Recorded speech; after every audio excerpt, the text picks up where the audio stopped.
Assalamualaikum warahmatullahi wabarakatuh. Perkenalkan, nama saya Cindy Farhana dengan NIM 5011902488. Baiklah, di sini saya akan menjawab soal UAS yang diberikan oleh Bapak Z Haryanto selaku pengampu mata kuliah pengantar manajemen. Langsung saja ke soal yang pertama, yaitu dalam ilmu manajemen terdapat 4 tahap dasar planning atau perencanaan. Jelaskan. Yang pertama, menetapkan target atau tujuan. Perencanaan dimulai dengan keputusan tentang keinginan atau kebutuhan organisasi atau kelompok kerja. 2. Merumuskan keadaan. Pemahaman akan sisi perusahaan sekarang dari tujuan yang hendak dicapai atau sumber daya yang tersedia untuk pencapaian tujuan adalah sangat penting karena tujuan dan rencana menyangkut waktu yang akan datang. 3. Mengidentifikasi segala kemudahan dan hambatan. Segala kekuatan dan kelemahan serta kemudahan dan hambatan perlu diidentifikasi untuk mengukur kemampuan organisasi dalam mencapai tujuan. Yang keempat, mengembangkan rencana atau serangkaian kegiatan untuk pencapaian atau tujuan. Pertanyaan yang kedua, ada berapa teori tentang motivasi? Jelaskan. Yang pertama, ada teori dari Abraham H. Maslow atau teori kebutuhan. Teori ini mempunyai 5 tingkat. Yang pertama, kebutuhan fisiologikal seperti rasa lapar, rasa haus, dan istirahat. Yang kedua, kebutuhan rasa aman. Yang ketiga, kebutuhan tentang kasih sayang. Yang keempat, kebutuhan akan harga diri. Dan yang terakhir, aktualisasi diri. Teori yang kedua yaitu teori McClelland atau teori kebutuhan berprestasi.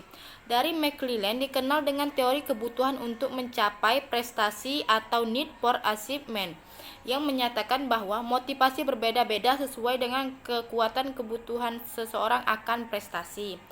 Teori yang ketiga ada teori Herzberg, yaitu teori 2 faktor. Ilmuwan ketiga yang diakui telah memberikan kontribusi penting dalam pemahaman motivasi Herzberg. Teori yang dikembangkannya dikenal dengan model 2 faktor dari motivasi, yaitu motivasional dan faktor Huygens atau pemeliharaan. Menurut teori ini, yang dimaksud faktor motivasional adalah hal-hal yang mendorong berprestasi yang sifatnya intrinsik, yang berarti bersumber dalam diri seseorang. Sedangkan yang dimaksud dengan faktor Huygens atau pemeliharaan adalah faktor-faktor yang sifatnya ekstrinsik, yang berarti bersumber dari luar diri, yang turut menentukan perilaku seseorang dalam kehidupan seseorang. Teori yang keempat adalah teori keadilan. Inti teori ini terletak pada pandangan bahwa manusia terdorong untuk menghilangkan kesenjangan antara usaha yang dibuat bagi kepentingan organisasi dengan imbalan yang diterima. Artinya, apabila seseorang pegawai mempunyai persepsi bahwa imbalan yang diterimanya tidak memadai, 2 kemungkinan dapat terjadi, yaitu seseorang akan berusaha memperoleh imbalan yang lebih besar atau mengurangi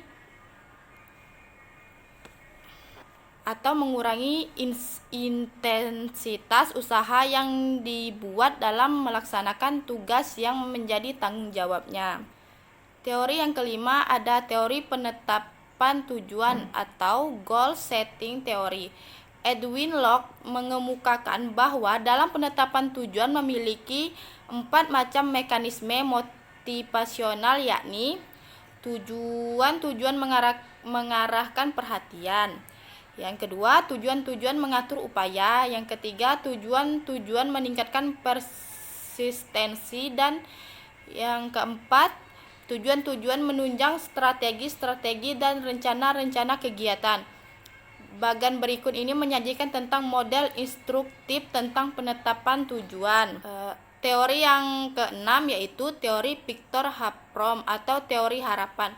Viktor Haprom dalam bukunya yang berjudul Work and Motivation yang mengetengahkan suatu teori yang disebutnya sebagai teori harapan. Menurut teori ini, motivasi merupakan akibat suatu hasil dari yang ingin dicapai oleh seseorang dan perkiraan yang bersangkutan bahwa tindakannya akan mengarah kepada hasil yang diinginkannya. Itu artinya apabila seseorang sangat menginginkan sesuatu dan jalan tampaknya terbuka untuk memperoleh, yang bersangkutan akan berupaya mendapatkannya. Teori yang ketujuh yaitu teori penguat dan modifikasi perilaku. Berbagai teori atau model motivasi yang telah dibahas di muka dapat digolongkan sebagai model kognitif. Motivasi karena didasarkan pada kebutuhan seseorang berdasarkan persepsi orang yang bersangkutan, berarti sifatnya sangat subjektif. Perilakunya pun ditentukan oleh persepsi tersebut. Padahal dalam kehidupan organisasional disadari dan diakui bahwa kehendak seseorang ditentukan pula oleh berbagai konsekuensi eksternal dari perilaku dan tindakannya. Artinya dari berbagai faktor di luar diri seseorang turun berperan sebagai penentu dan pengubah perilaku. Teori yang ke-8 yaitu teori kaitan imbalan dengan prestasi. Bertitik tolak dari pandangan bahwa tidak ada satu model motivasi yang sempurna, dalam arti masing-masing mempunyai kelebihan dan kekurangan. Para ilmuwan terus-menerus berusaha mencari dan menemukan sistem motivasi yang terbaik, dalam arti menggabung berbagai kelebihan model-model tersebut menjadi satu model. Tampaknya terdapat kesepakatan di kalangan para pakar bahwa model tersebut ialah apa yang tercakup dalam teori yang mengaitkan imbalan dengan prestasi seorang individu. Baiklah, saya akan menjawab pertanyaan yang terakhir, yaitu akhir-akhir ini pemerintah di berbagai negara di dunia termasuk Indonesia sangat disibukkan dengan munculnya pandemi COVID-19 yang telah menimbulkan kerugian dalam segala bidang, dan berbagai upaya telah dilakukan dalam rangka menghentikan penularan wabah ini.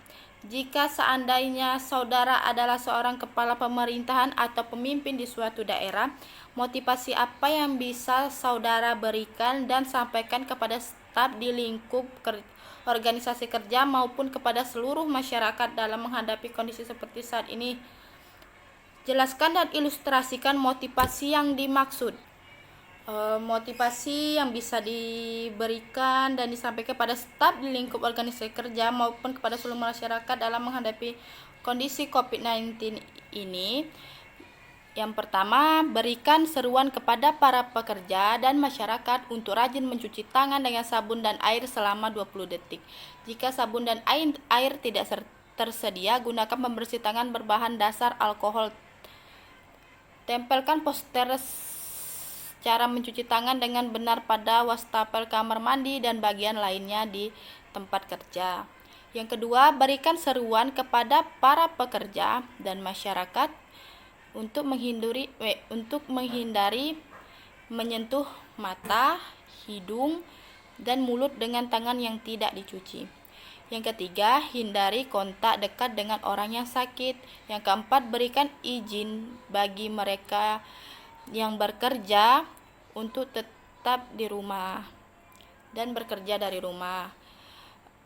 Yang kelima, berikan arahan kepada para pekerja untuk menutup mulut saat batuk atau bersin dengan tisu, lalu buang tisu ke tempat sampah.